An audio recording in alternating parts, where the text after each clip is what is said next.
Israel, Israel. Who am I? An Israelite. Who am I? An Israelite. All praise. Shabbat shalom, Shabbat shalom.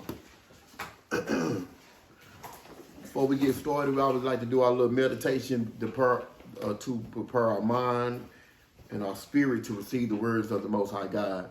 So I want to go ahead and start out with Deuteronomy chapter 28 and verse 48. And like I always read it kind of slow because I want y'all to really understand what happens and why we in the condition that we're in. Why did our forefathers go into the condition that was brought upon them as well as us? Read that out. The book of Deuteronomy, chapter 28 and verse 47. Yeah, 47. Because thou servest not the Lord thy God. Because understand us being that chosen seed, our whole purpose was to serve the Most High God. But our forefathers as well as us have chosen not. Read that again up. Because thou servest not the Lord thy God with joyfulness. With what? With joyfulness. Come on now. And with gladness of heart. For the abundance of all things. So realizing this, we were just a stiff-necked, selfish people as we still are today. Go ahead, up. Israel, Israel. Who am I? An Israelite. Who am I? An Israelite. Let's get started. First, giving our praises to the Most High and His Son, blessed as always. Today, class, the Feast of Purim. Today, we're going to cover a feast day that's not often talked about. A feast day, which, think about all the feast days, was never taught in our captivity. Before we get started out, give me that definition of Purim. Give me that so we can get a little foundation of what we're about to get into. Let me know what you got there. The definition of Purim is one of the most fun holidays celebrated by the Jewish people, but is often under-recognized. Purim, held on the 14th day of the Hebrew month of Adar, usually March or April, commemorates the day of Esther, Queen of Persia, saved the Jews from execution by Haman, the advisor of the Persian king. So, just to give a foundation of what we about to go into, dealing with Esther, we're going to cover how Esther became the queen. Because, a lot of times in Christianity, you looked at the understanding of the queens that we did have that was in Israel. This was during captivity. Because in our culture, we don't have queens. So how did these queens came about? These queens was actually, as you see now, inducted in captivity, was forced to deal with these kings of the other nation. So anytime, even with Judith, she was married to Edomite as well. So this is how our beautiful sister became queens. But we know that's not our custom. So let's get started. Go ahead and give me Romans 15 and 4. Huh? The book of Romans, chapter 15 and verse 4. For whatsoever things were written aforetime were written for our learning. This is what we have to realize. This is not a novel. This is not a fun storybook. Even though Christianity has presented it like this, it was written for our learning and our understanding. Read. That we through patience and comfort of the scriptures, Read. might have hope. So now we're going to cover some things now. Dealing with Esther, I'm going to show you right quick. Give me Sirach chapter 33 and verse 7. Because dealing with the Feast of Purim, we dealing with pretty much what we'll go into the laws. This is one of our ceremonial laws. Now, that being said, I'm going to show you something. Read that right quick, out. The book of Sirach, chapter 33 and verse 7. Why do it one day excel another? When as all the light of every day in the year is of the sun. So understand, when you're dealing with our inheritance, the Most High God actually, and we'll go into the precept a little more, but he actually separated regular days from holy days. So read on. By the knowledge of the Lord. By the knowledge of who? By the knowledge of the Lord. No, knowledge of man. By the knowledge of the Lord. This is the knowledge of the Most High God. Read. They were distinguished. They were what? Distinguished. Read on. And he altered seasons and feasts. So, and through the knowledge of the Most High God, he altered seasons and feasts. Read. Some of them has yet made high days. So some of these days, he have made high days. Read. And hallowed them. And hallowed means sanctified them. Read. And some of them hath he had made ordinary days. And some of them he have made ordinary days. When you look at Christianity and you ask them what's the true day of worship, they gonna always tell you, well, I worship every day. There's no such thing as worshiping the Most High God every day. You can praise him every day, but the true day of worship is distinguished according to the scriptures. Now, dealing with that, you're dealing with your ceremonial laws. Just to give you the concept of ceremonial laws, you got to understand what ceremonial means. Pretty much a ceremony is pretty much what we can, let me just break it down a little simple for you, is a special occasion which is performed to pretty much put into remembrance of important events and in life situations. So when you're having a ceremony in which we dealing with our customs, the ceremonial laws, these are things that's put to mind to keep in our remembrance for a reason, for a purpose. So stay in Sirach 33, give me verse 17, because I want to share this with you. As we come into our inheritance, we really got to understand what's going on with not knowing our inheritance, not knowing what happened to us. And we don't know what happened to us, how are we going to be able to identify and recognize how to get out the situation? So ceremonial laws is very important to keep. We're going to find out as we get into the book of Esther. But read that verse 17, huh? The book of Sirach, chapter 33 and verse 17. Consider that I labor not for myself only. So understand that as we are part of the awakening, the work that you're doing, the studying that you're doing, let your light shine. You're not doing that for yourself. Read on. But for all them. But for who? For all them. Come on now. That seek learning. So when you expound your understanding of your inheritance, your goal is to let your light shine so you can reach your brother and your sister. So that being said, I'm going to show you. Let's jump over. Give me Sirach 39 and 1 right quick.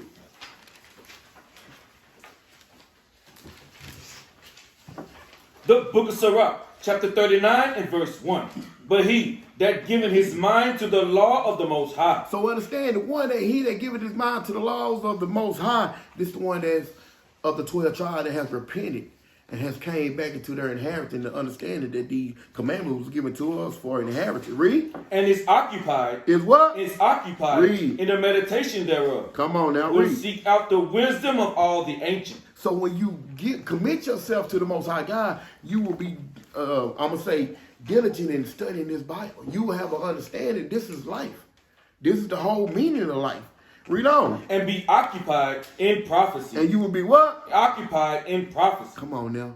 So being occupied, man, that means being very focused on what is written. Having a strong concern of what the Most High God put in front of us.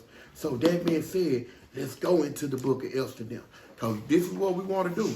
We want to seek understanding of every aspect of what the Most High God present to us. Because this is a ceremonial law to keep this day of Purim. We're going to find out through the Spirit.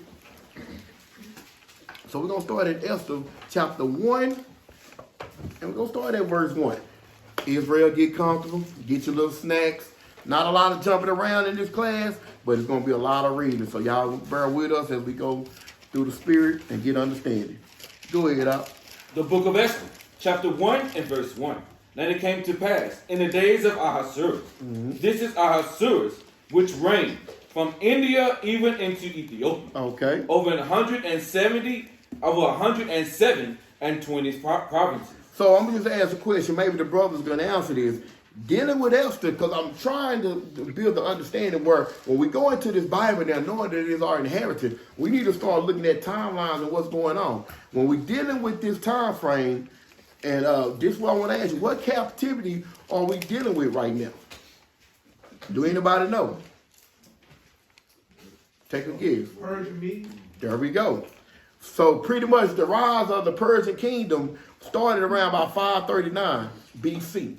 Now, dealing with Esther, we know, this was on down the line when this came about. But this dealing with our captivity in the Persian mean.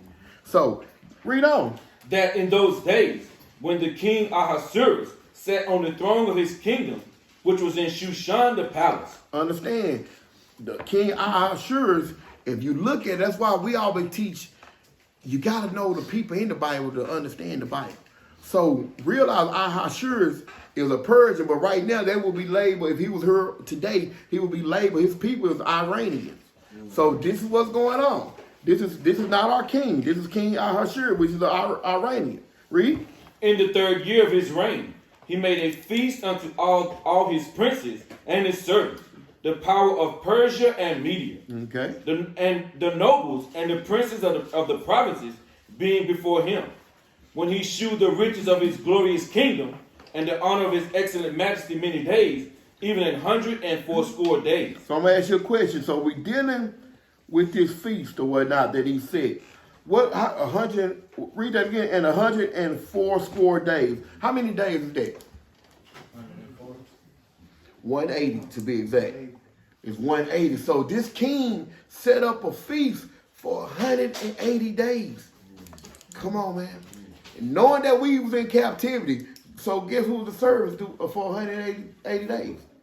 Intense service, because we was already in servitude, period. But when they had their feast days, we worked overtime.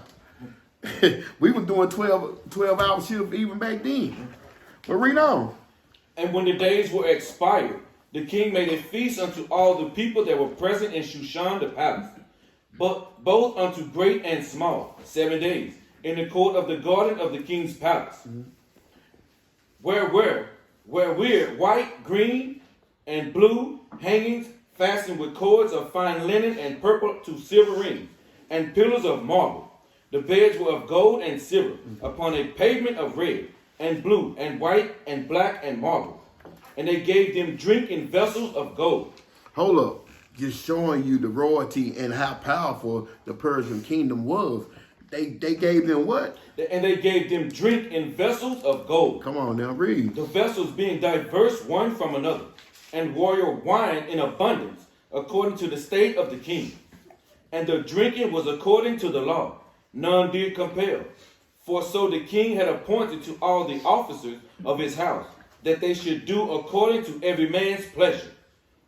Also Vashti, the queen, made a feast for the women in the royal house which belonged to King Ahasuerus. So understand now what's going on, man. This kingdom was very powerful. And speaking about his wife right now, he also made a feast for the women as well.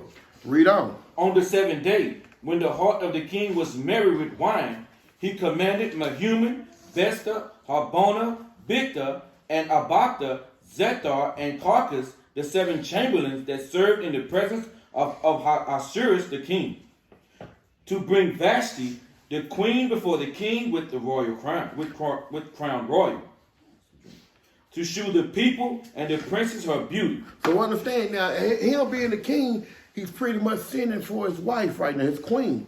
And pretty much, if you're a king with that much royalty, you got to understand, they was not marrying no ugly wife. So his wife was very beautiful. Read on. For she was fair to look on. But the queen Vashti refused to come at the king's commandment. Hold up, what she do? Refused to come at the king's commandment. Now this is what I'm trying to show y'all right now, what's going on. I'm trying to show y'all, we building up, and we got to read through this because I want y'all to have a good understanding. We got to show y'all how Esther became queen. So, as you read verse 12 again. But the queen Vashti refused to come at the king's commandment. Read on. By his chamberlain. Now, understand, chamberlain goes into pretty much what you will read a unit. So, I want to bring the definition of a unit because this is where, when he was sending for the chamberlain to go get his wife, I'm going to show you something. He sent the chamberlain. I'm going to show you what a chamberlain is. And I'm going to give the definition of what a eunuch is. The same thing. They the same thing. But check this out. Read that out. A eunuch is defined as someone, usually a man. Usually a man, read. Whose testes. Who's what? Whose testes. Come on. And sometimes also penis and scrotum have been destroyed or removed. Now, this is not our custom. But guess what? In our captivity, this is what they was doing. Because understand, the other nation always had a jealousy for our people. So you got to think about it. When the Israelite man was in servitude, we did a lot of hard labor. So you know about hard labor, it really forms the body up to be very nice. So in the process of having a chamberlain dealing with the women, they pretty much castrated. They made sure you weren't supposed to mess with our women. So I just want to share that with you. That was a messed up situation. But give me Deuteronomy chapter 23 and verse 1, because I want to make sure we understand this is not our custom. I had a brother telling me before, and it was on Facebook, we chatted, and he said he wanted to be a eunuch. And I told him, he said, eunuch. He said, that's in the Bible, that's righteous. I said, no, it's in the Bible, but that was part of our captivity, what they were doing to us. There's no one that's walking in the light want to get this done to them. And I'm going to show you why. we understand this is not our custom. Because read that out when you get there. The book of Deuteronomy, chapter 23 and verse 1. He that is wounded in the stone, Come on. Wounded in the stone is going into your testicles. Read. or hath his private member cut off, Come on. shall not enter into the congregation of the Lord. Come on now. So when you think about it, we weren't. No, this was done to us in our captivity. This was not something that we were doing. Now let's go back into Esther now. So now we have the understanding of the Chamberlain and why they was kind of very keen to deal with the wives and the concubines. Go ahead, The book of Esther, chapter 1 and verse 12. But the queen Vashti refused to come at the king's commandment So she refused. Read. by his chamberlain. Therefore was the king very wroth, and was anger burned in him, and his anger burned in him. Then the king said to the wise men, which knew the times, for so was the king's manner toward all that knew law and judgment, and the next unto him was Karshina, Sheshtar, Admatha, Tarshish, Meres, Marsina, and Memucan, the 7 princes of Persia and Media, which saw the king's face, and which sat the first in the kingdom.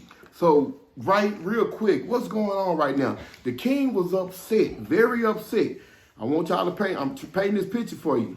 Him being of such stature, his own queen said she wasn't going to come. Read on. What shall we do unto the queen Vashti according to the law? Because she had not performed the commandment of the king Ahasuerus by the chamberlains. And Memucan answered before the king and the princes, Vashti, the queen had not done wrong to the king only. Stop right there. Why in this point here, and I'm trying to build up understanding of what's going on. Why at this point, when the other chamberlain addressed the situation, what she did not do only to the king alone. Can anybody answer that? All the women going to rise up against the men. There you go. Read on. I'm going to show you. But also to all the princes and to all the people that are in the provinces of the king Ahasuerus. So what's going on right now, I'm going to show you. The precept of understanding what's going on. By her rebelling against the king, this was a problem. And this is what they were addressing. This is not only a king problem. This is going to be a problem because a woman of higher stature goes against the king. This is what I'm trying to show you. I'm going to show you. Give me Leviticus chapter 19 and verse 29. We're going to refer back to dealing with our laws and show you how this is very contrary, even dealing with this situation here. Leviticus 19 verse 29. Read that The out. book of Leviticus, chapter 19 and verse 29. Do not prostitute thy daughter, Okay. to cause her to be a whore, Oh, read on. lest the land fall to whoredom. So even this precept dealing with our laws, it said, do not prostitute thy daughter. It said, or cause her to be a whore. Lest the what? I want you to read that part very, very slow. Lest the land fall to whoredom, Come on now, read. and the land become full of wickedness. So this what they were seeing at that time. And I got to break it down so we can understand. They was talking to the king like this. Hey, dog, we got to do something about this. Because if she showed rebelliousness against you, what you think about the other wives of the soldiers, of the captains, of the officers? She went against the king. They like say, so they talking to the king. And they addressing the situation because they like, man, your wife went against you. How am I supposed to go check my wife? I'm going to show you what's going on. I'm going to show you what I got to make it talk. Give me Ezekiel chapter 16 to verse 44. I got to make it stick. So at the time, the king and also his officers realized, man, this is a problem. We got to do something about this. We can't let this get out. We got to handle this some form of fashion. Let me see, can it bring more understanding to you? The book of the prophet Ezekiel, chapter 16, verse 44. Behold, everyone that useth proverbs shall use this proverb. Hold up. So understand, proverb is an old wise saying. You know, an old wise saying that sometimes could have some type of relevant truth in it. Not all the time, but most of the time it might. So read on. Behold, everyone that uses proverbs shall use this proverb against thee, saying, as the mother, As the what? as is the mother, Read. so is her daughter. Come on now. So they realize, like, we got to deal with this sister, because I think the old saying that they use in the world, the apple don't fall too far from the tree. So if the mother is rebellious, how you think she gonna raise her daughter? So they seeing this situation with the queen right now. They said, man, we got to do something about this. I'm going to show you something. Dealing with this captivity here, I'm going to tell you what you really think about it. Give me Jeremiah 31-22 right quick. I'm going to show you something. The queen actually was doing something that came to play in America. This is the feminist movement. Because think about it. If they didn't address this issue, you know it's going to be some sister call up. Girl, you ain't even show up. Girl, you bad. You a bad bee. That's what they say. That's what they say. I'm just saying what they say. Girl, you say, we heard you weren't showing up. We thought they was lying. Girl, you didn't show up at all. And you know her ego, oh yeah, you know I don't play. I'm the queen, he's the king.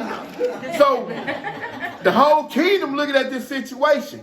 This could have been the feminist movement right then and there. Right. But I'm gonna show you.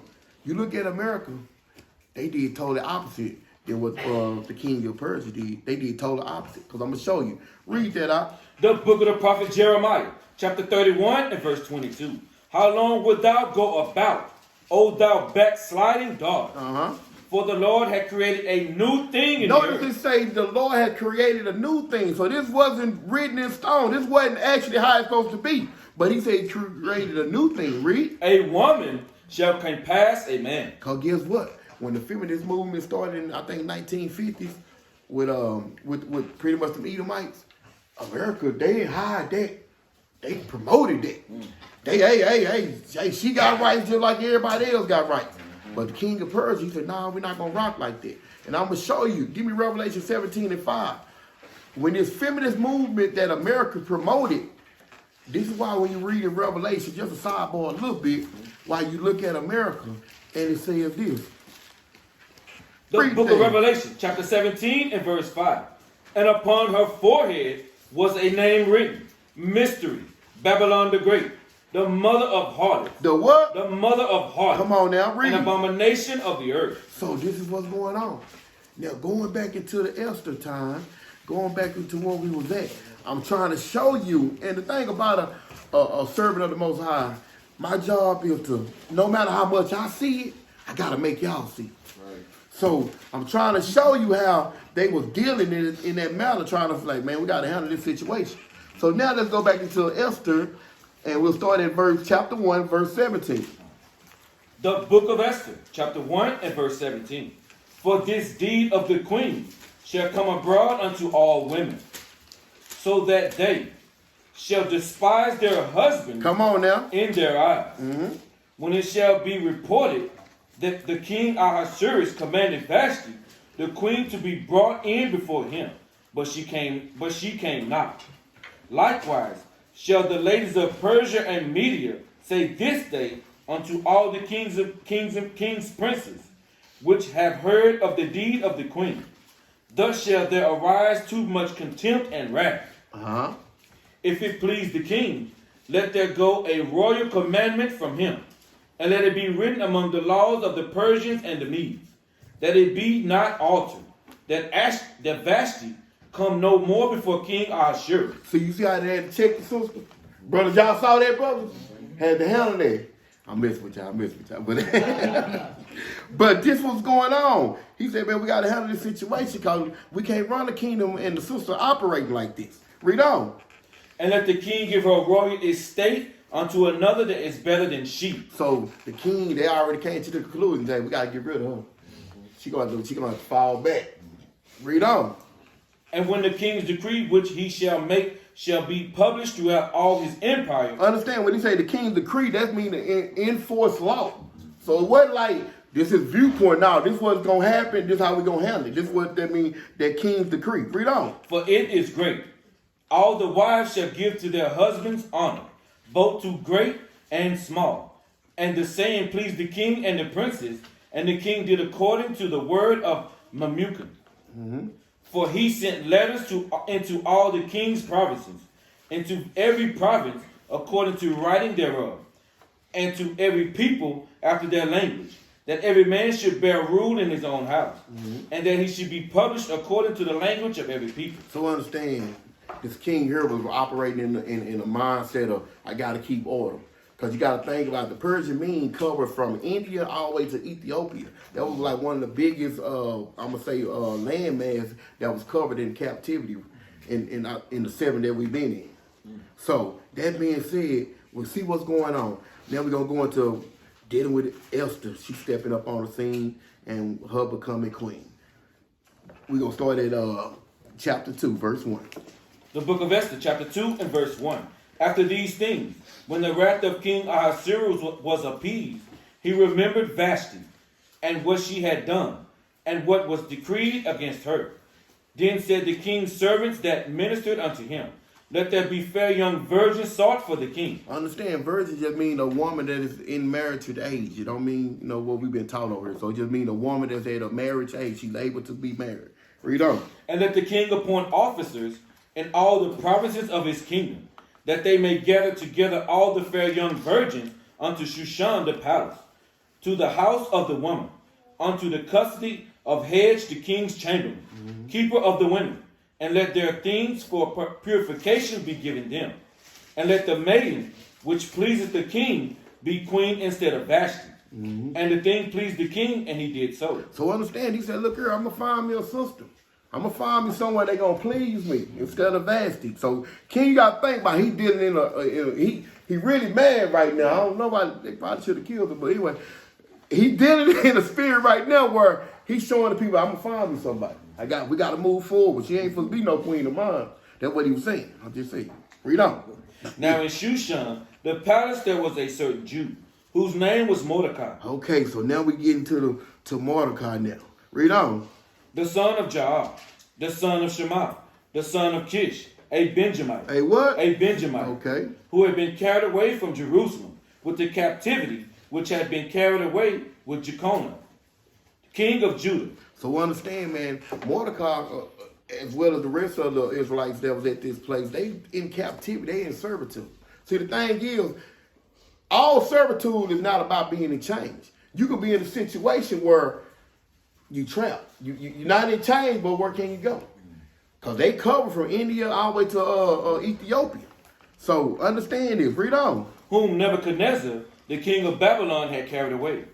And he brought up Hadassah, that is Esther, his uncle's daughter, for she had neither father nor mother. Hold on. Where we at right now? Verse 7. We're in verse 7. I want to show you something. Going back to verse 6. Read verse 6 again. Who had been carried away from Jerusalem with the captivity. Understand, being carried away, this is by force. Read. Which had been carried away with Jeconiah, king of Judah, whom Nebuchadnezzar, the king of Babylon, had carried away. Lahai, give me Micah chapter 2 and verse 2. I want to show you something, because I want to make sure it's sticking what's going on right now in this Persian mean captivity. To expound on verse 6, Micah chapter 2 and verse 2. Go ahead. This is the book of Micah, chapter 2, verse 2. And they covered fields. And they did what? Covered fields. Because this is what we got to realize. Dealing with our oppressor, this is what they did. They covered fields. They took over. They taken. Read. And take them by violence. And by what? By violence. Read on. And houses. And take them away. So they oppressed they mean. They did what? Oppressed they mean. Read on. And his house. Even a man and his heritage. I want y'all to underline that. Even a man and his heritage. Your culture, your way of living, every aspect about your life, they demolished that. That goes into being Hellenized. So, now, let's go back. I just want to bring some understanding. Now, going to verse 7 now. The book of Esther, chapter 2 and verse 7. And he brought up Hadassah, that is Esther. I want to bring some understanding what Mordecai did. He brought up Hadassah, that is Esther. Brought up meaning to raise. Now, I'm going to show you something. I'm going to let him read this precept out. I'm going to bring some understanding to it. Read on. His uncle's daughter, for she had neither father nor mother, and the maid was fair and beautiful, Okay. whom Mordecai, when her father and mother were dead, took for his own daughter. So understand, this is his cousin actually, but he took Esther in as a daughter.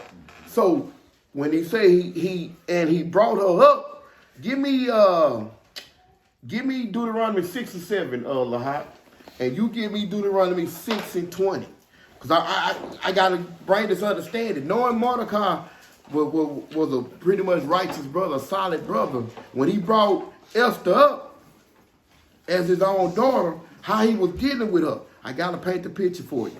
Give me you got that? Yes, sir. Read that right quick, guys. The book of Deuteronomy, chapter 6, verse 7. This give you the vision of how Mordecai was dealing with Esther. Read.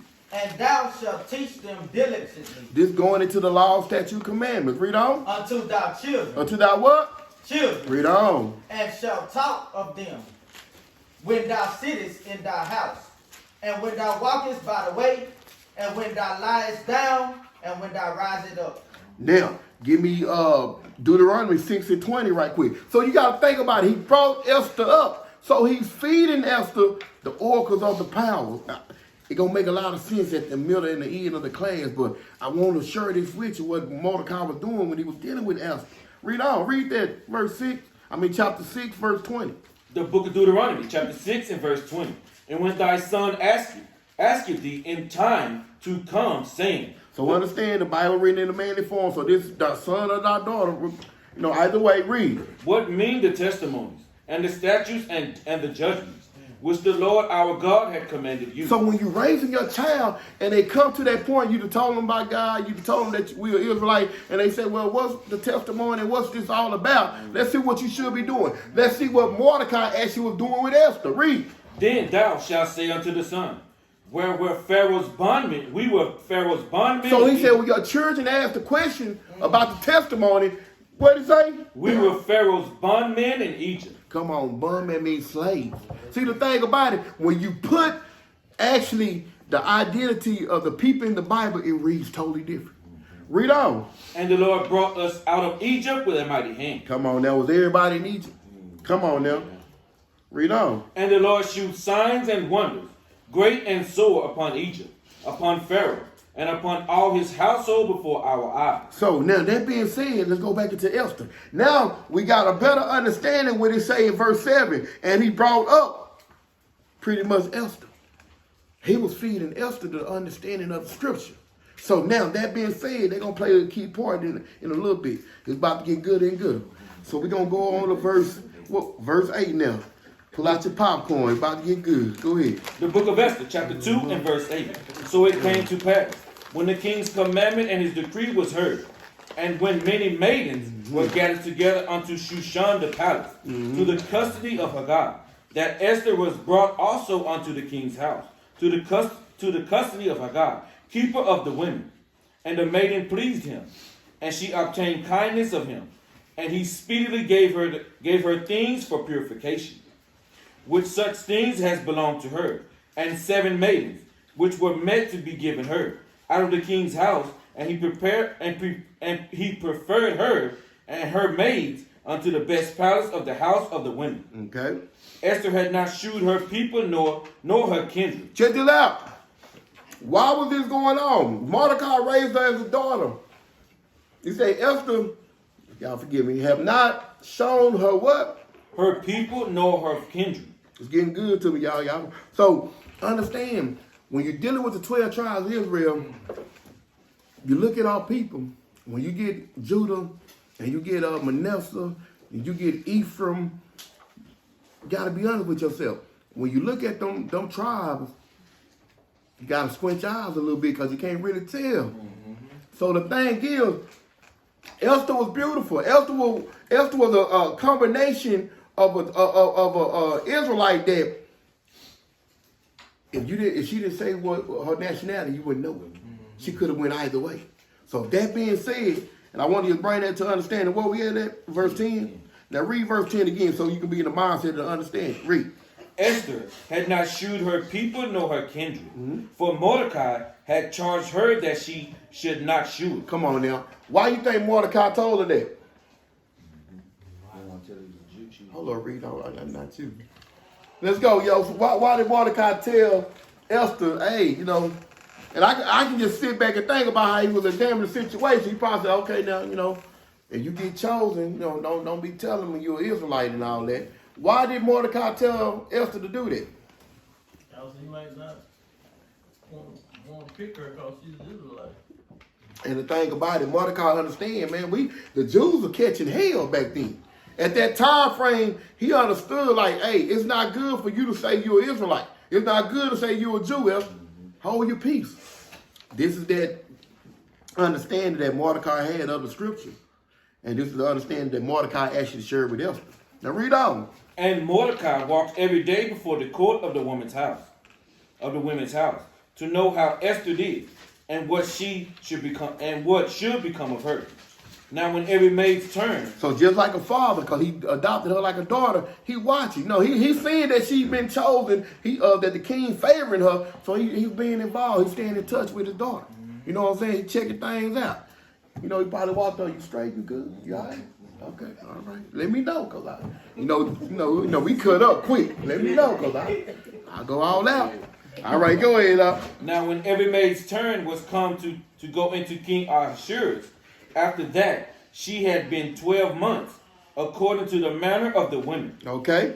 For so were the days of their purifications accomplished. Now I'm going to show you how this king was operating. Even with the selecting the new queen, they had a cycle of purification.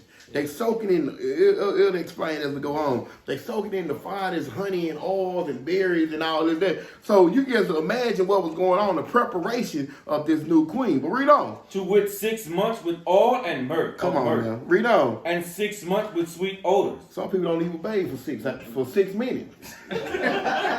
He said 6 months of this. So you got to think about the preparation that's being made. And I'm just building up the understanding of what's going on. Read on. And with other things for the purifying of the woman. Then thus came every maiden unto the king. Whatsoever she desired was given her to go with her out of the house of the woman unto the king's house. Okay. In the evening she went, and on the morrow she returned into the second house of the women, to the custody of Shashagad, the king's chamber, which kept the concubines. She came into the king no more, except the king delighted in her, and that she were called by name. Now when the turn of Esther, the daughter of Abihail, the uncle of Mordecai, who had taken her for his daughter, was come to go in unto the king, she required nothing but what Haggai, the king's chamberlain, the keeper of the women, appointed. And Esther obtained favor in the sight of all them that looked upon her. So understand what's going on. Read on.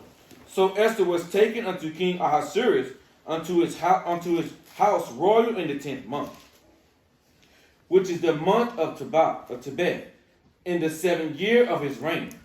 And the king loved Esther above all the women. Hold up, what? Read that again. And the king loved Esther above all the women. Okay. And she obtained grace and favor in his sight more than all the virgins, so that he set the royal crown upon her head, and made her queen instead of Vashti. So he made Esther. This is how Esther became queen. Read on. Then the king made a feast unto all the princes and his servants, even Esther's feast. And he made a release to the provinces, and gave gifts according to the state of the king. And when the virgins were gathered together the second time, then Mordecai sat in the king's gate. Like that good father, that good papa. He's sitting at the gates paying attention to everything. Read on. Esther had not shewed her kindred nor her people, as Mordecai had charged her. So understand, Esther, even in the process, she's being obedient to her pretty much dad at this point. She's being obedient to understanding of what's going on. Read on. For Esther did the commandment of Mordecai. Come on now. Like as when she was brought up with him. Well, she was brought up in the laws, statutes, commandments. Read on. In those days, while Mordecai sat in the king's gate, two of the king's chamberlain, Bigthan and Teresh, of those which kept the door were wroth, and sought to lay hands on the king Ahasuerus. So what's going on right now, even in the heathen kingdom, you always got pretty much corrupt people. So the pretty much Chamberlain, they was pretty much plotting against the king at the time. But read on. And the king was known to Mordecai, who told it unto Esther the queen. So Mordecai went and dropped a dime on him. You know, Mordecai went and told Esther, "They check this out. You the queen right now. They want to let you know they trying to kill your king and so forth and that." So this what's going on. Just breaking it down for you. He dropped a dime on him. Read on. And Esther certified the king thereof in Mordecai's name. And when inquisition was made of the matter, it was found out. Therefore they were both hanged on a tree. And it was written in the book of the Chronicles before the king. So this was documented in the book of Chronicles. You can read about this. So Mordecai saw the situation that was going on and told Esther, you know, and this is what I'm trying to share with you, man. This feast is a message behind it, man. But we're gonna move a little further now. Go ahead and start at chapter 3 now. I told y'all get your little snacks, a little reading today. Chapter 3, we're gonna start at verse 1. After these things did King Ahasuerus promote Haman, the son of Hammedatha, the Agagite, and advanced him, and set his seat above all the princes that were with him. So after the king found out about the two pretty much soldiers, the two chamberlains that was trying to go against him, he put somebody else over there and told him to handle that business. This here is another pretty much what we'll call an Iranian today as well, another heathen. Read on. And all the king's servants that were in the king's gate bowed and reverenced Haman. For the king had so commanded concerning him, but Mordecai bowed not. Now check this out. In the process, I'm going to just share this with you. In the process of Mordecai addressing Esther about the situation, see, you got to think about it. When someone plot against the king, it's not a one or two thing person situation. It's usually a multitude of people that got this going on. So when he made, what's his name, Haman, king, I mean, not king, but pretty much over the servitude of the soldiers and all that, this was going on. Now, what was that again? But Mordecai bowed not. Mordecai didn't bow down. He didn't honor that whole situation.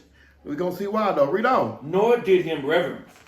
Then the king's servants, which were in the king's gate, said unto Mordecai, Why transgressest thou the king's commandment?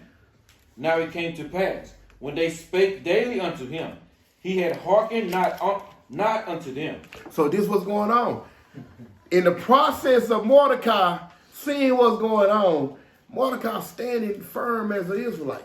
Yeah. Mordecai is standing firm according to the understanding of the scripture. So Mordecai like, man, I'm not bowing down to you. This was a problem. As we wake up to our truth and our inheritance now, this is a problem. When we say, I'm telling you, like, if you want to start some commotion, tell your manager that you're not celebrating Christmas. Oh, Lord, you're not celebrating Christmas. When you tell your oppressor you're not doing the custom of their ways, it's a problem. But guess what? The Chinese man tell the white man, big teeth was always open on Christmas Day. White men don't have no problem with that. But when the pretty much Israelites, when the God chosen people go against the other nation, it's a problem. Now I'm going to show you. Read on. Where we at now? Then they told Haman to see whether Mordecai's matter would stand. For he had told them that he was a Jew. Hold up. He told them what? That he was a Jew. No. Read that. They don't say that. What did it say? For he what? For he had told them that he was a Jew. Let me paint a picture now. They trying to figure out, like, man, everybody fear us, but Mordecai is not really, he's not being receptive to us, our authority. Mordecai told him, what does that mean when he say, man, hold up, bro, I'm a Jew. I'm going to show you. I got to make you talk. Give me 2 Samuel chapter 17 and verse 10. This is what I want you to realize. When he said that, it wasn't a good thing. Because guess what? I'm going to show you. When you're dealing with our forefathers, and when they were looking at Mordecai, like, man, why this dude not bowing down? Why every time we walk by him? You know, Mordecai was probably looking him in the face. He wasn't looking down at the ground. No. He was looking at him. They looking at him. You know, when they walked out, they probably making me nervous over here. So, I'm going to show you what was going on. Read that right quick, guys. The book of 2 Samuel, chapter 17 and verse 10. And he also that is valiant whose heart is as the heart of a lion. So understand, this is going into the book of Samuel. It's talking about our forefather. When you look at valiant, read that again. And he also that is valiant, whose heart is as the heart of a lion. Valiant goes into the definition of showing courage or great determination. So when he said he was a Jew, read on. Shall utterly melt. For all Israel. For all who? For all Israel. Read. Know it that thy father is Thy Thy father is a mighty man. Come on, man. So when that man said he was a Jew, all the heathen nation know how we roll. So when he wasn't bowing down, does he know that? And they which be with him are valiant men. Come on, man. So when they were dealing with Mordecai, and they were trying to look at the situation like, man, this dude, they probably wasn't fully aware that he was a Jew at first. Man, he ain't bowing down. And he looking us straight in the eyes when we talk to him. Man, it's a problem. And then he had to tell them, say, man, I'm a Jew. They knew right then. We're going to get back to the class, though. They knew right then. Oh, there's going to be some trouble here. So let's go into verse 5 now. And to just show you, man, the spirit of how our forefathers was operating. This is the same understanding that we have to have. This is the same way we should be walking. Go ahead, Doc. The book of Esther, chapter 3 and verse 5. And when Haman saw that Mordecai bowed not, nor did him reverence, then was Haman full of wrath. He was upset. Brother already said he a Jew. He wasn't bowing down to us. Now we know he a Jew. This was a problem. This is what he was seeing. Read on. And he thought scorn to lay hands on Mordecai alone. But they had shewed him the people of Mordecai. Wherefore Haman sought to destroy all the Jews that were throughout the whole kingdom of Ahasuerus. So realize this heathen went into the mindset like, we got to destroy all the Jews. Man, we got to definitely want to hang with Mordecai because they got this spirit on them. They going to be some problems. We ain't going to be able to do what we want to do. It's not going to be the have it your way effect with this individual. But read on. Even the people of Mordecai, in the first month, that is, the month of Nisan, even the 12th year of King Ahasuerus, they cast pure.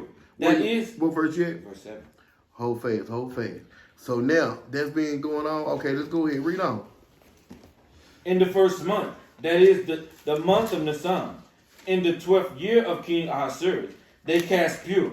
That is the lot. Before Haman from day to day, Hold and fast. from month to month. Okay. To the 12th month, that is the month of Adar.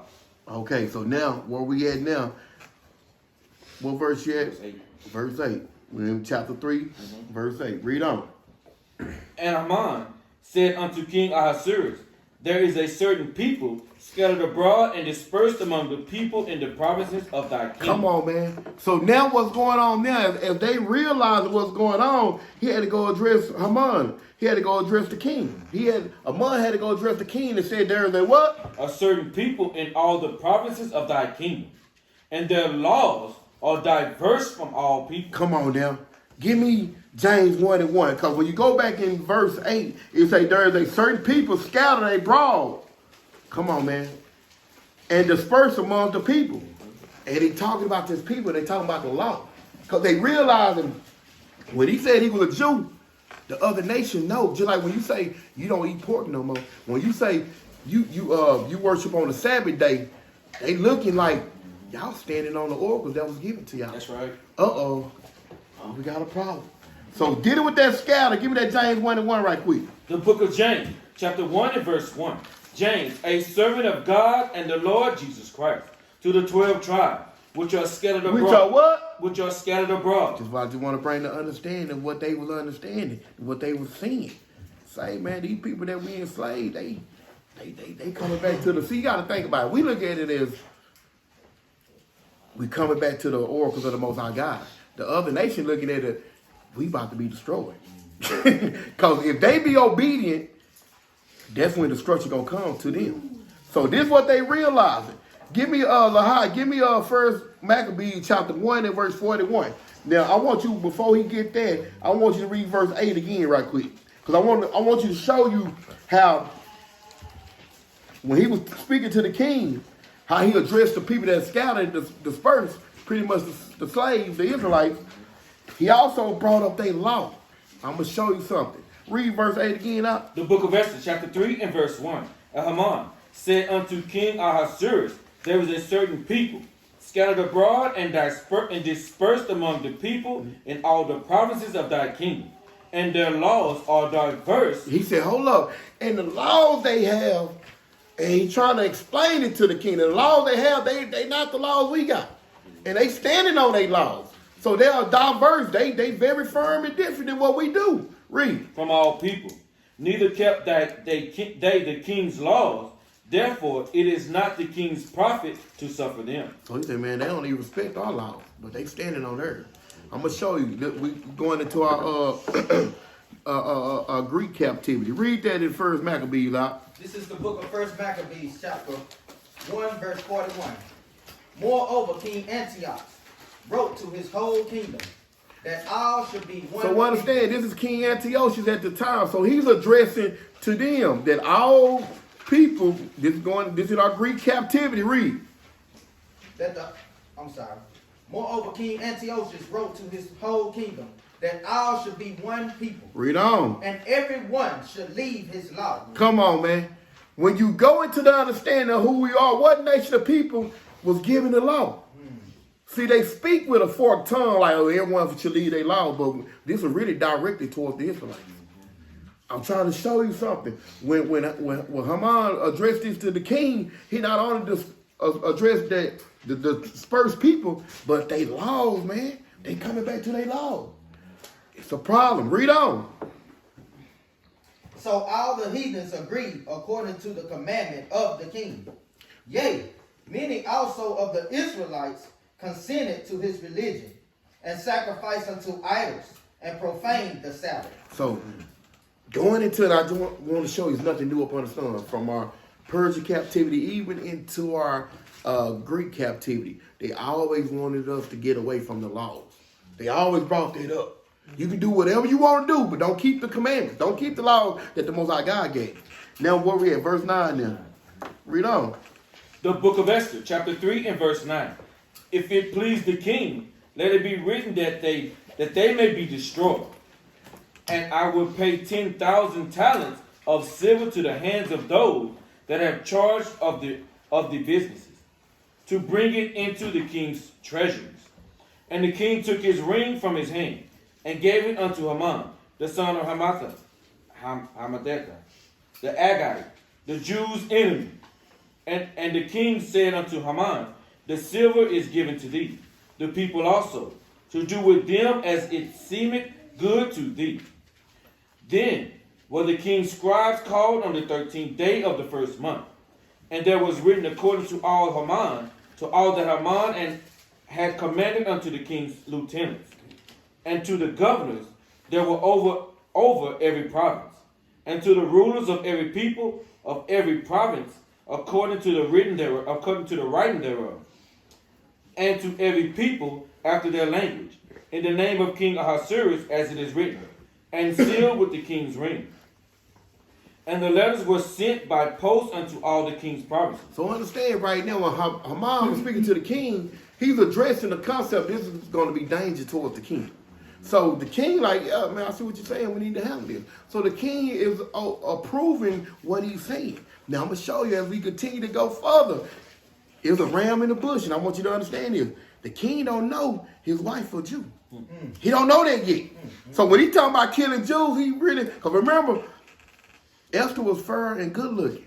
And remember I told you with the tribes, she was one of them tribes where, and one of them type of beauty where you couldn't really pinpoint that she was a Jew or not. So this was going on. This is why this being approved. Verse 13 again.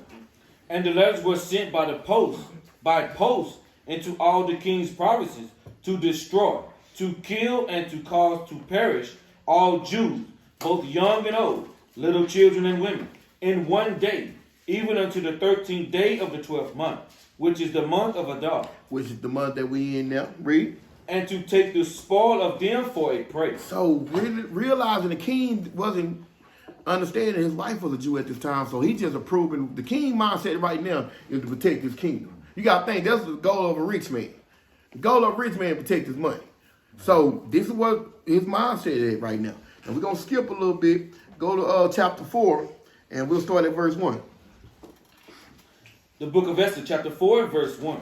When Mordecai perceived all that was done, Mordecai rent his clothes. So when Mordecai pretty much found out what was going to happen and what was going on, Mordecai went into grieving, man. He pretty much rent his clothes, read. And put on sackcloth with ashes, and went out into the midst of the city, and cried with a loud and bitter cry. I'm going to ask you a question, one of the brothers, real quick. When we dealing with sackcloth, as a nation of Israel, when we go in sackcloth, what we doing? We mourning, but what else we doing? According to the scripture, when we go into sackcloth, we go into fasting and praying. So, read on, verse 2. And came every before the king's gate, and came even before the king's gate, for none might enter into the king's gate clothed with sackcloth. So the king did not allow that to happen. You can't come into the king's gate with sackcloth on. Read. And in every province, whithersoever the king's commandment and his decree came, there was great mourning among the Jews, and fasting, and weeping, and wailing, and many lay in sackcloth and ashes. Because think about someone putting a hit on your nation, and you like, man, this messed up. This dude crazy as hell. And then the king get a stamp and approve it. You like, oh, man, what? He gonna let it roll? So now Mordecai, like, man, not only this dude after us, the king to approve it. That's just like when you look at the laws now, and, you know, they police officers now, but they used to be, paddy patrol. And it used to be, you look on the old badges, they have the slave catcher on there. So the thing is, Mordecai looking at the situation like, man, it got worse now because the king is approving this. So they're going to be, it's like what they call rabbit season. You know, so read on.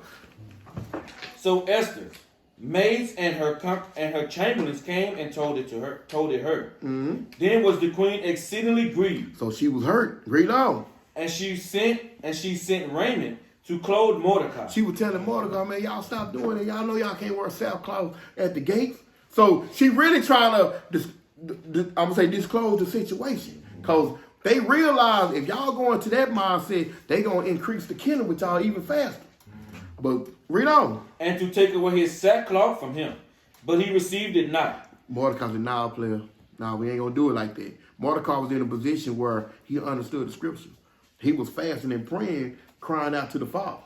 So, read on. Then called Esther for Hathach, one of the king's chamberlains, whom he had appointed to attend upon her, and gave him a commandment to Mordecai, to know what it was, and why it was. So Hathach went forth to Mordecai unto the street of the city, which was before the king's gate. And Mordecai told him of all that had happened unto him, and of the sum of the money of Haman, and promised to pay to the king's treasuries for the Jews to destroy them.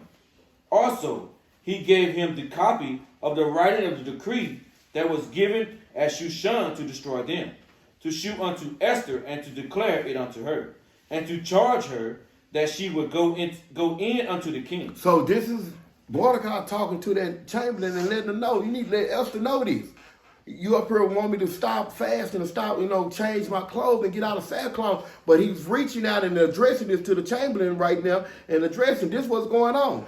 So he's telling him to bring this to her attention, charge her and let her know what's going on. While we're not just doing this for nothing, this is what's going on. Read on. To make supplication unto him, and to make request before him for her people. And Hathach came and told Esther the words of Mordecai. Okay. Again, Esther spoke with Hathach, and gave him commandment unto Mordecai. All the king's servants and the people of the king's provinces do know that whosoever, whether man or woman, shall come unto the king into the inner court, who is not called. There is one law of his to put him to death, except such to whom the king shall hold out the golden scepter, that he may live. But I have not been called to come in unto the king these 30 days. So there's a thing about it. She was letting them know, you want me to go talk to the king, but it's a procedure. It's not time for me to go talk to him. So let's see what's going on. Read on. And they told to Mordecai Esther's words. Then Mordecai commanded to answer Esther, think not with thyself. Hold up, what did Mordecai say to Esther? Think not with thyself. Man, Mordecai was addressing, because remember, Mordecai raised her like a daughter. So he's telling her, Okay, let me break it down. Mordecai heard what she said, pretty much, by the rule, it's not the 33 day, I can't go talk to her. Mordecai like, man, they about to kill us. You a queen, go talk to them. That's what Mordecai was addressing, man. Come on now. So read that again. He said what? Think not with thyself. Because he said, you the queen. I know you out there eating grapes and drinking wine, but man, they about to kill us. He telling, this is where that daddy came out. Look here. I don't care who you with. I'm your daddy. I raised you. I taught you these laws, statutes, commandments. So he said what? Think not with thyself. That's according to the law. We're supposed to care more about our nation than ourselves. So read on. That thou shalt escape in the king's house. Come on, man. You up there chilling. We about to get hugged out here. That's that hood version, but go ahead. More than all the Jews. More than all the Jews. Read. For if thou altogether holdest thy peace at this time. He said that if you hold your peace at this time, you up here trying to follow the rules and regulations, they about to kill us. Read on. Then shall their enlargement and deliverance arise to the Jews from another place. Come on, man. Read. But thou and thy father's house shall be destroyed. So you trying to be cool, sis. We about to get murdered out here. Come on, read. And who knoweth whether thou art come to the kingdom for such as a time as this. Man, read. Then Esther bade them return Mordecai this answer. Go, gather together all the Jews that are present in Shushan, and fast ye for me. Hold up, man. Hold up. See, right now, it's about to get good. Right now, this is where Esther's rethinking about what's going on. She's going back into Deuteronomy 6 and 20. She's going back into the understanding of Deuteronomy 6 and 7. The things that he raised her on, she said, you know what? She had a moment. Everybody have a moment. I ain't gonna lie. Some of the most encouraging and most motivated people sometimes don't really jump. They push. So she had a moment at first, but he's bringing it. Now it's coming back to her. So now go ahead, read on. Go, gather all the Jews that are present in Shushan, and fast ye for me, and neither eat nor drink 3 days, night or day. Understand that. Check this out. Esther is in the mindset of saying this. I gotta break it down a little bit. Esther like this. Look, I'm gonna go ahead and do what I gotta do. Whew. But y'all gonna have to fast and pray for me, because it is a dangerous situation for me to do this. But she stood on the oracles of the power. She understood what was going on. It was like this. I'm gonna do this. But make sure while y'all fasting and praying, y'all pray for me. That's right. Whew. Esther, man, cold sister, boy. Read on. I also and my maidens will fast likewise. And she said, we're going to fast likewise. Read. And so will I go in unto the king, which is not according to the law. Esther said, I'm going to break the law of the king, because I'm going to keep the laws of the Most High God. And I'm going to love my people. Well, Esther was cold. Well, I'll tell you, she was something else. Read on. And if I perish, I perish. And what did she say? And if I perish, I perish. Come on, man. Esther was in the spirit, man. Esther was in the spirit. I'm telling y'all, man, it's about to get good and gooder, though. Read on. So Mordecai went his way, and did according to all that Esther had commanded him. So, Esther right now, man, she about to make that step. She understanding. Let's jump into chapter 5, and we'll read me verse 1. Chapter 5, the book of Esther, chapter 5 and verse 1. Now it came to pass on the 3rd day that Esther put on her royal apparel. So understand, Esther's prepping now. She know what's about to go down. So Esther's dressing up. Y'all, you know what y'all sisters do when y'all want something. Y'all, you put on the best makeup and, whatever y'all do, y'all get ready, right? So this is what Esther got going on. Read on. And stood in the court of the king's house, over against the king's house, and the king sat upon his royal throne in the royal house, over against the gate of the house. And it was so, when the king... Hold on, we're going to skip. Don't want to read everything. Drop down to verse 4 and read from there. And Esther answered. Because right now, she went and pretty much greeted the king and whatnot, and he asked her what's going on. It's not the 30 days. You don't really supposed to be seeing you, but he favored us because he cut for her. So, read on. If it seemed good unto the king. So Esther really, she dialoguing with her. If it seemed good to you, read on. Let the king and Haman come this day unto the banquet that I have prepared for him. Uh-huh. Then the king said, cause Haman to make haste. Man, Say, I'm gonna just show you that sister had him, didn't it? Well, no, hold on. I must have missed the precept in there. Because after she said that, read verse 4 again. Read verse 4 again right quick. And Esther answered, if it seemed good unto the king, Understand, Esther was a good-looking sister. Read. let the king and Haman come this day unto the banquet that I prepared for him. Let's see what the king say. Read. Then the king said, cause Haman to make haste. Man, come on now. He ain't even asked her why. Say, hey, go get him, man. Go get him. Come on, man. About to get gooder and gooder. Y'all looking at me. I hope y'all got y'all snacks. They getting good. Go ahead, man. Read on, man. That he may do as Esther had said. So the king and Haman came to the banquet that Esther had prepared. And the king said unto Esther, And the king said unto Esther, read. at the banquet of wine, what is thy petition? Mm-hmm. And it shall be granted thee. So he talking to Esther, man. He let you know what you want, baby. You know, I got you. Go ahead. And what is thy request? Even to the half of the kingdom it shall be performed. So, man, he said, to the half of the kingdom it shall be performed. There wasn't no ugly sisters. Jump to verse 9. Verse 9. Then went Haman forth that day joyful and with a glad heart. Mm-hmm. But when Haman saw Mordecai in the king's gate, So going to this banquet, here come Haman. He see Mordecai at the gate, read. that he stood not up. He did what? That he stood not up. Because sometimes back then, you know, if a certain level of rank walk in the room, you got to stand up. Right.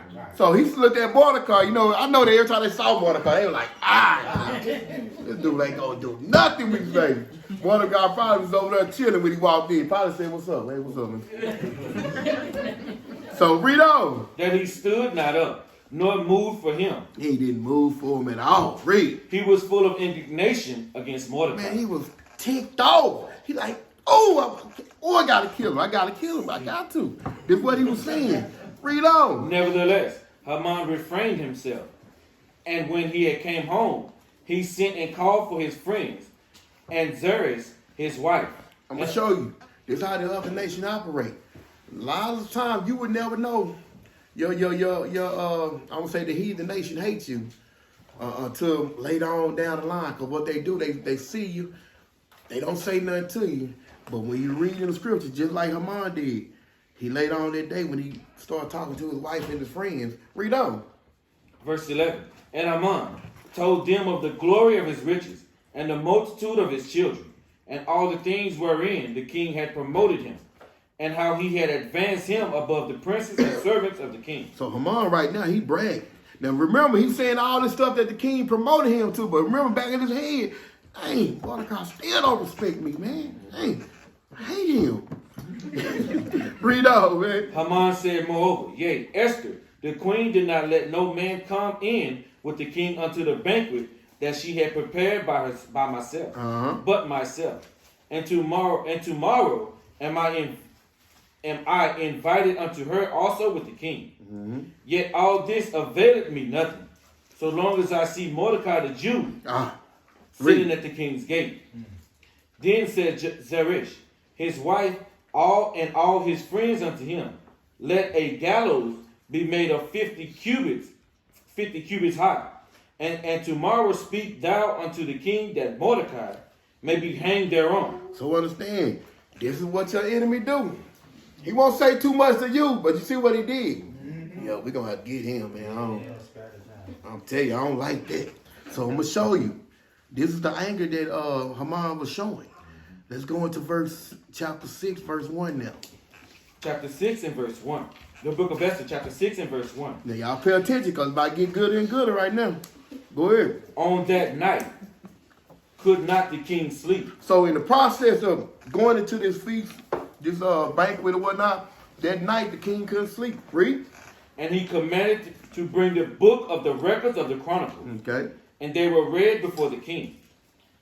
And it was found written that Mordecai had told Bigthana and Teresh, two of the king's chamberlains, the keepers of the door, who sought to lay hand on the king Ahasuerus. Okay. And the king said, what honor and dignity had been done to Mordecai for this? So what's going on right now, the king looking back, looking in the books of records, and he looking, And he said, man, you know what? I sure forgot them cats tried to kill me some years ago. Remember that, man? This the king talk. He said, yeah, they tried to kill me. Man, old Mordecai looked out for me. Okay. Now, I'm going to ask you a question. What's going on right now? You finna say it. I'm going to show you something. Hold where you at. Lahai, give me Job 33 and 14 right quick. I'm going to show you how the Most High God works. See, a lot of times, people got to realize this, man. The Most High, man, he the God of all gods, man. There's nothing above him. So even in the process of the king examining the whole situation, because he did seal the stamp where the Jews could get slaughtered, something happened to him while he was asleep. I'm going to show you what's going on. Read that out. This is the book of Job, chapter 33, verse 15.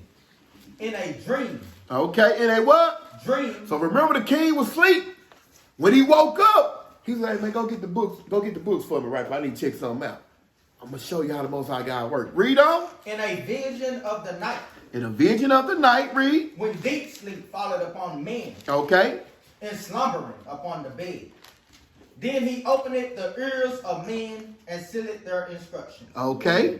That he may withdraw men from his purpose and hide pride from Hold up. Did he say he may withdraw men for what? his purpose. Come on now. So, when you look at what's going on, what verse you at now? Hold up. That was 17. That was finished 17 now? That he may withdraw men from his purpose and hide pride from men. Come on now. Because remember, the whole thing of the king, he wanted to protect his kingdom. He was like, yeah, man, go ahead. Oh, man, they laws messing up. Oh, man, y'all kill him, man. Go ahead and get rid of him. The Most High God, when we go back into, I got to make it talk, Israel. When you go back, the Most High God was dealing with him. He said, you know what, I'm going to put something on your mind because you out to trying to protect your kingdom, but the dude you trying to kill protected you some years ago. I'm going to show you something. Read on out. The book of Esther, chapter 6 and verse 3. And the king said, what honor and dignity has been done to Mordecai for this? So he was asking, man, this happened, The king probably had a lot of stuff going on, so he was like, man, did we ever show the brother love, man, on, what happened? He looked out for me. Read on. Then said the king's servants that ministered unto him, there is nothing done for him. So he said, no, we ain't do nothing for him. So now, I'm going to show you something. Let's go into, where we at? Go ahead and read verse 4. So now, I want y'all to think about this. This is in the back of the king's mind right now. Oh, the brother saved my life back then. We didn't do nothing for him. I'm going to show you something. Read on. And the king said, who is in the court? Now Haman was come into the outward court of the king's house, to speak unto the king to hang Mordecai on the gallows that he had prepared for him. And so right now, remember, Haman has prepared to pretty much kill Mordecai. Jump over to verse 10 now, man. I love to read all this, but I'm trying to make it quick. Jump over to verse 10. Verse 10. Then the king said to Haman, make haste, and take the apparel and the horse, as thou hast said, and do even so to Mordecai the Jew.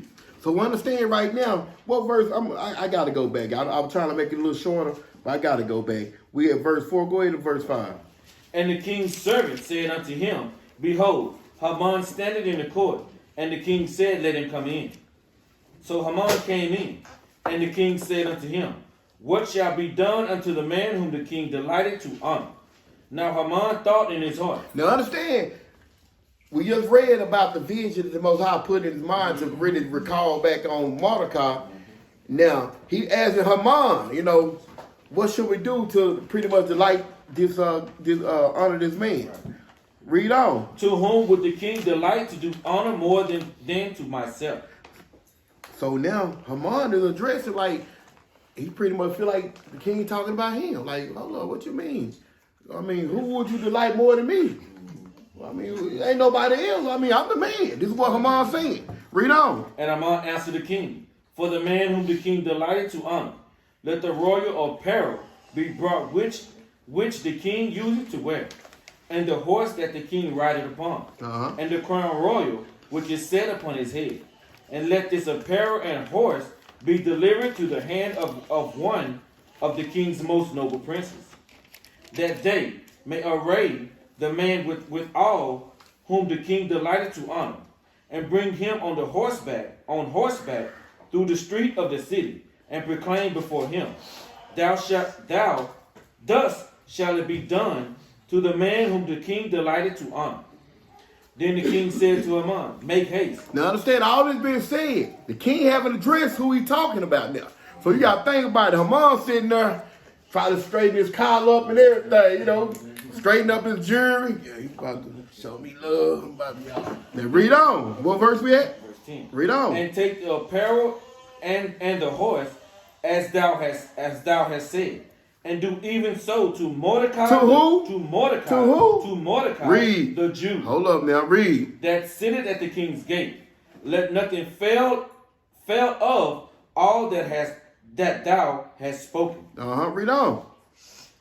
Then took Haman the apparel and the horse, and arrayed Mordecai, and brought him on horseback through the street of the city, and proclaimed before him, thus shall it be done unto the man whom the king delighted to honor. And Mordecai came again to the king's gate. But Haman hasted to his house mourning, and having his head covered. And Haman told Zeresh, his wife, and all his friends, everything that had befallen him. So what are you telling? Hey, hold up. We're going to have to fall back. I know what I talked about. We're going to have to... I ain't know the king liked this dude like that. So everything that he told his wife and his servants, he said, hold on. We're going to have to fall back. So you got to think about it. When you operate in the spirit, because Mordecai and Esther was operating in the spirit. And I'm going to show you what's going on. Who's getting good? Read on. Then said his wise men and Zeresh his wife unto him, if Mordecai be of the seed of the Jews, before whom thou hast begun to fall, thou shalt not prevail against him. Oh man, read. But shalt surely fall before him. And while they were yet talking with him, came the king's chamberlain, and hasted to bring Haman unto the banquet that Esther had prepared. All right, so now we're building up now, going into verse 7. Chapter 7, verse 1. So the king and Haman came to the banquet with Esther the queen. And the king said again unto Esther, on the second day of the banquet of wine, what is thy petition, Queen Esther? And it shall be granted thee. And what is thy request? And it shall be performed, even to the half of the kingdom. So now the king is talking to his queen, and they had this banquet now. Read on. Then Esther, the queen, answered and said, If I have found favor in thy sight, O king, and if it please the king, let my life be given me at my petition. So he said, let my life be given to me at my petition. Read. And my people. And what? And my people. Now realize he haven't revealed who our people is. So you got to think about it. Haman at the table, scratching his face. You know, he don't know what's going on because really, nobody don't know her nationality yet. So it's about to get gooder and gooder. I'll be at the table drinking wine like, all right, go ahead though. And my people at my request. Okay. For we are sold, and I and my people to be destroyed. So now, you know, Haman probably looking up now. We are sold and my people be destroyed. He'd have put his wine down there. And what's she talking about? Her people being destroyed. Read on. To be destroyed, to be slain, and to perish. Okay. But if we had been sold for bondmen, Slave men, and bondwomen, slave women, I had held my tongue, although the enemy could not countervail the king's damage. So she was saying, you know, I could have held my tongue. I'm the queen. I'm really living good. But she's expressing something. You got to think about Haman at the table right now. He don't know what's going on. He just trying to figure this out. Read on. Then the king, Ahasuerus, answered and said unto Esther the queen, who is he, and where is he, that durst presume in his heart to do so? So now, you know, once again, Esther was fine. So he mad because she mad. If she hurt, he hurt. So he like, man, who is this? Who trying to get you? Yeah. What he at? Now, right now, Haman's still at the table, like, you know, he's steady drinking his wine. He really don't know what's going on, how this going. Read on. And Esther said, the adversary and an enemy is the wicked Haman. Whoa. Now, you know, he done spit wine out everywhere. Oh. Read on. And Esther said, the adversary and enemy is the wicked Haman. Then Haman was afraid before the king and the queen. Man, because her mom shook right now. Cause remember, she haven't revealed she's a Jew, she's an Israelite. So he looking confused and everything. Man, I want to read the whole thing. Let's drop down to verse 7 right quick. Verse 7. And the king arising from the banquet of the wine in his wrath went into the place garden. And Haman stood up to make request for his life to Esther the queen. Man, her mom shook right now. Everything he planned to backfire on him. Read. For he saw that there was evil determined against him by the king. Then the king returned out of the palace garden into the place of the banquet of wine. You got to think about it. The king had a queen that didn't listen to him. Now he got Esther that is beautiful and that's pretty much humble to him. So you know his wrath is, man, he looking at her mom like, man, say, boy, you ain't supposed to mess this up. So that's why her mom at the table like, man, hey, he pleaded for his life. Read on. And Haman was fallen upon the bed whereon Esther was. Then said the king, will he force the queen also before me in the house? As the word went out of the king's mouth, they covered Haman's face. Man, that say, come on now. Anytime they cover your face, it's not good. You're not supposed to go talk in the conference room in the back. No, they cover your face. Yeah, you might as well go ahead and start. Yeah, don't put your prayers up. Read on. And Harbona, one of the chamberlains, said before the king, behold, also the gallows 50 cubits high. Now I'm gonna show you how it happened. When people get when the head man get caught up, people start confessing. And I'm just gonna let y'all know. He was over me, so he told I was just following in order. So he confessing now too. He's speaking. Let's see what he say. Which Haman had made for Mordecai. Notice he said which Haman had. Now they probably built it, but he said which Haman had made for Mordecai. Come on now, read. Who had spoken good for the king. Because he spoke good about you.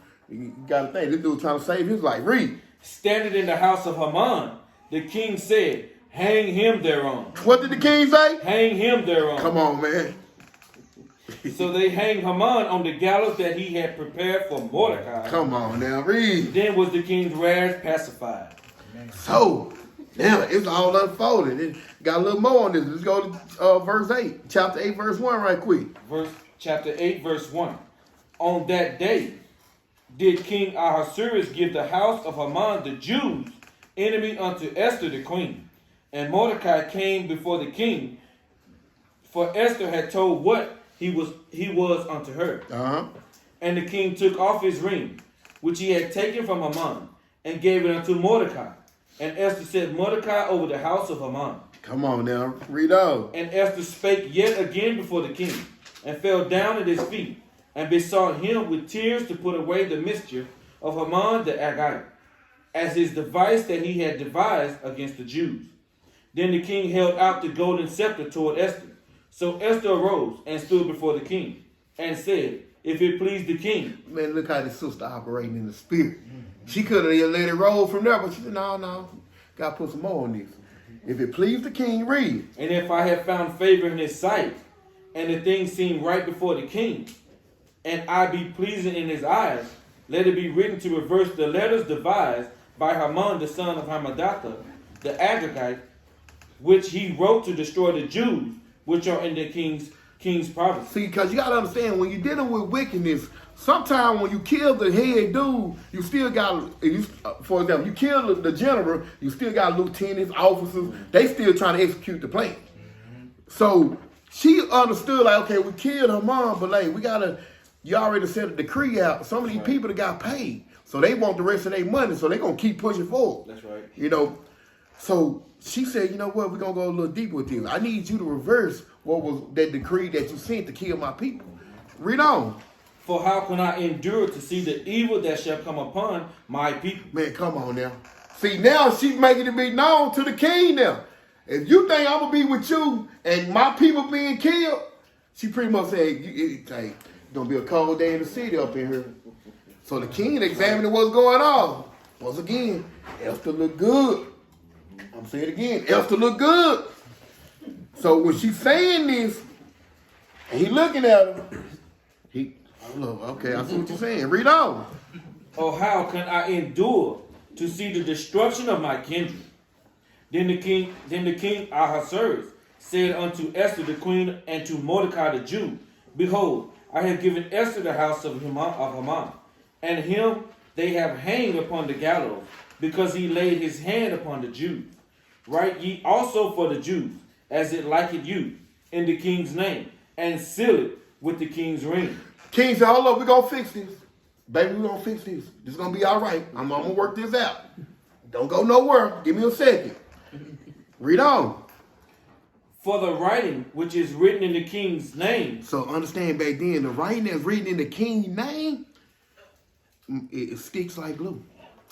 Read. And sealed with the king's ring, may no man reverse. No man reverse. So jump down to verse 11 right quick. Verse 11.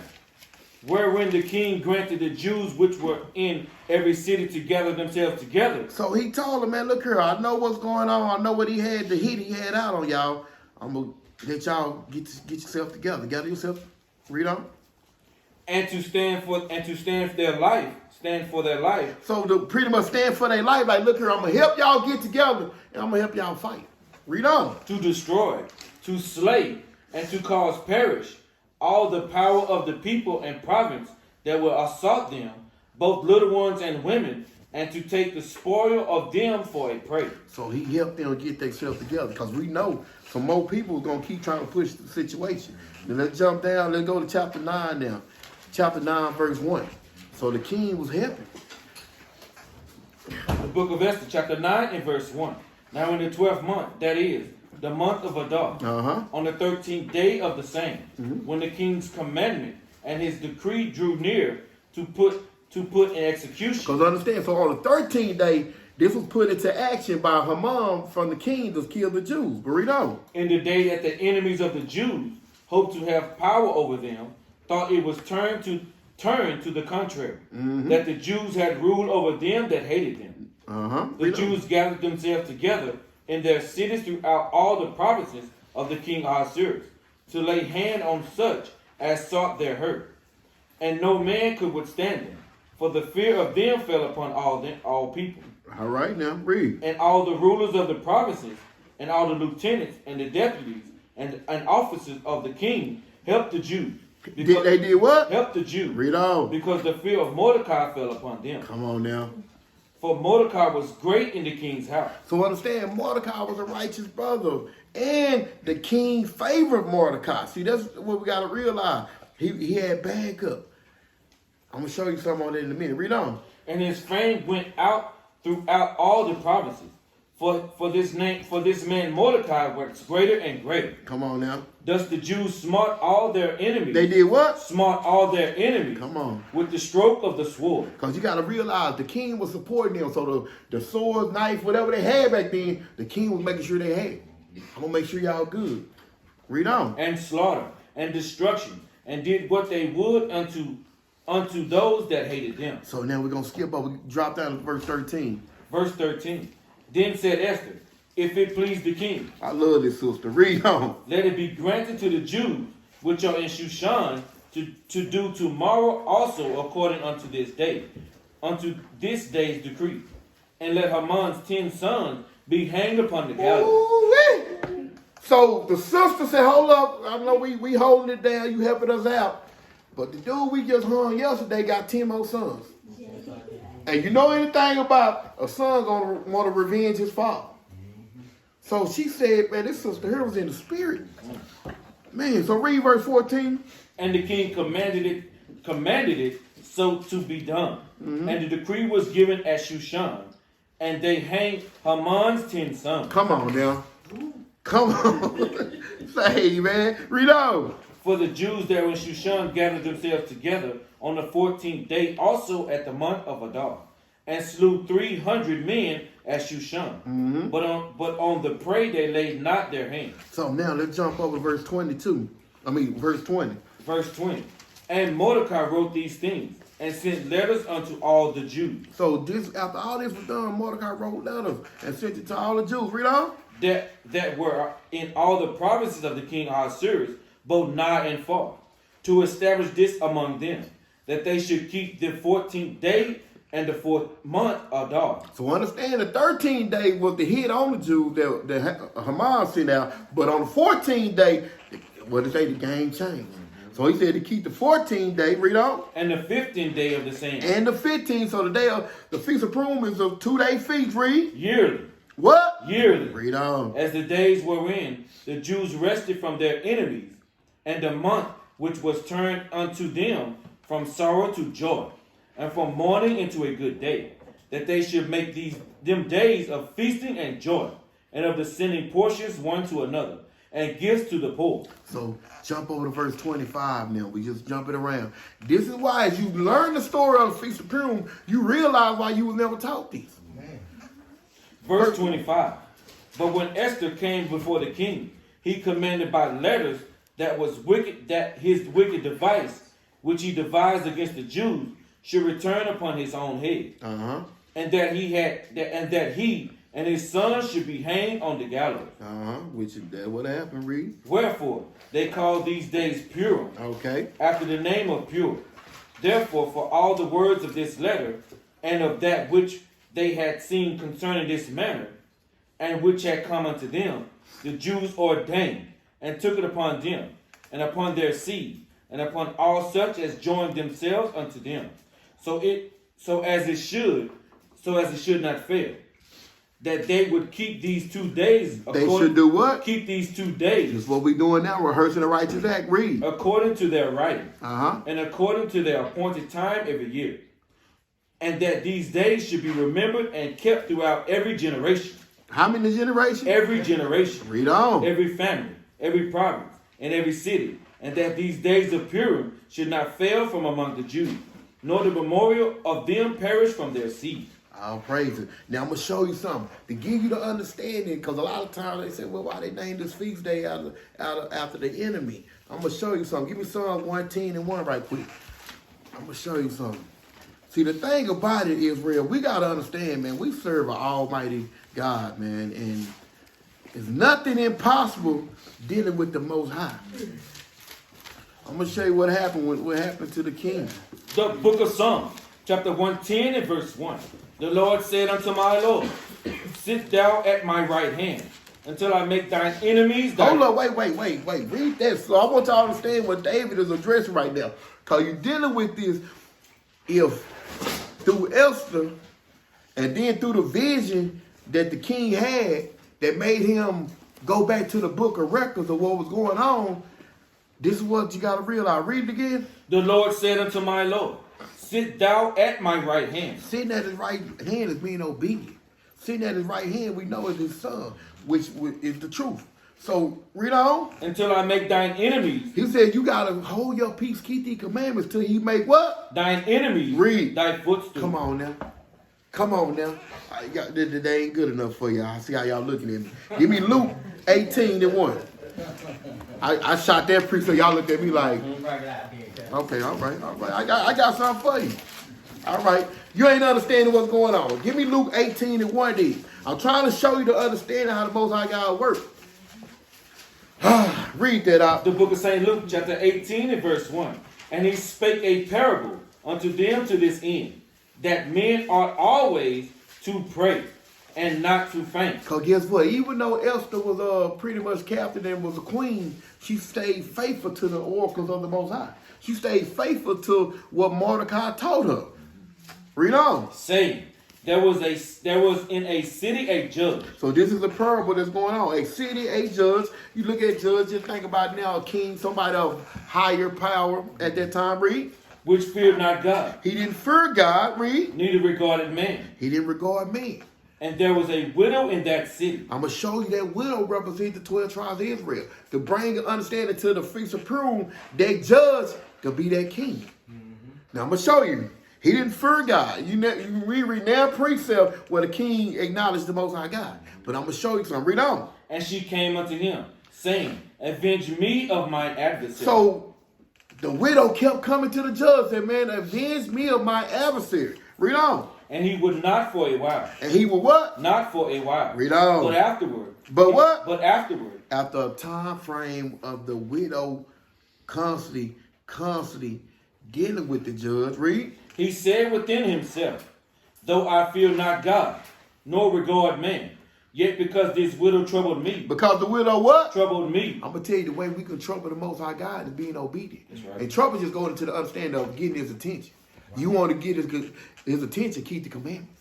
You want to get his attention, walk in the light. You know what I'm saying? Read on. I will avenge her. What did the judge say? I will avenge her. What did the king say to Esther? I will avenge her. Come on now.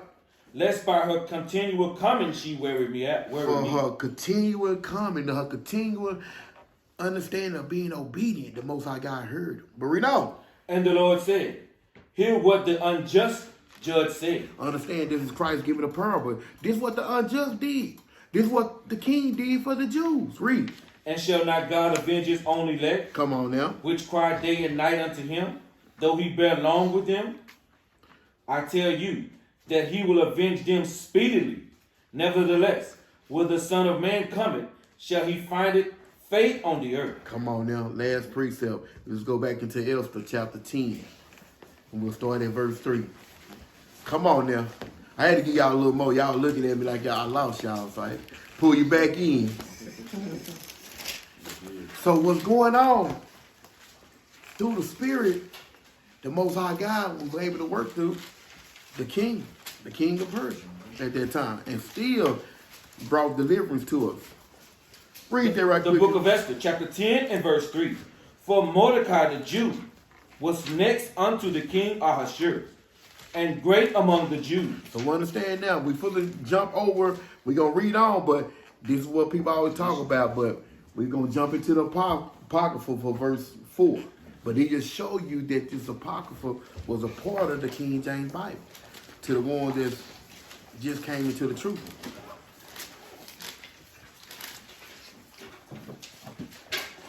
Did you finish verse 3? All right, go ahead, finish out. Start 3 over again. We just roll right into it and we'll get everybody prepared. For Mordecai the Jew was next unto the king Ahasuerus, and great among the Jews, and accepted of the multitude of his brethren, seeking the wealth of his people, and speaking peace to all his seed. All right.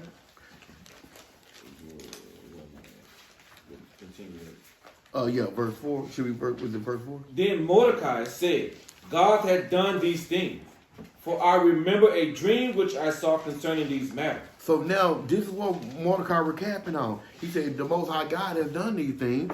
Read. And nothing thereof had failed. A little fountain became a river, He said, the little fountain became a river. Read. and there was light, and the sun, and much water. The river was Esther, whom the king married, and made queen. And the two dragons are I and Ammon. And the nations were those that were assembled to destroy the name of the Jews. And my nation is this Israel, which cried to God, and were saved. For the Lord had saved his people, and the Lord had delivered us from all these evils. And God had wrought signs and wonders, which have not been done among the Gentiles.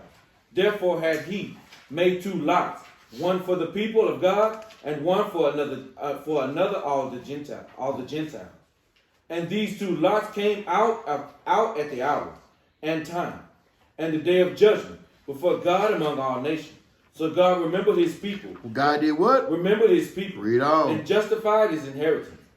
And Therefore those days shall be unto them in the month of Adar, the 14th and the 15th day of the same month, with an assembly and joy and with gladness before God, according to the generations forever among his people. And on that Israel, we're going to say, Shalom. Oh boy, yeah, words could never say. I love this truth. I can't believe we the chosen. We gonna make it. Just hold on. Yeah. This little light, I'ma let it shine. Alright. This is the moment I waited for my whole life. Yeah. Just a vessel for his glory. Let it shine. Alright. Father, shine your light. Yeah.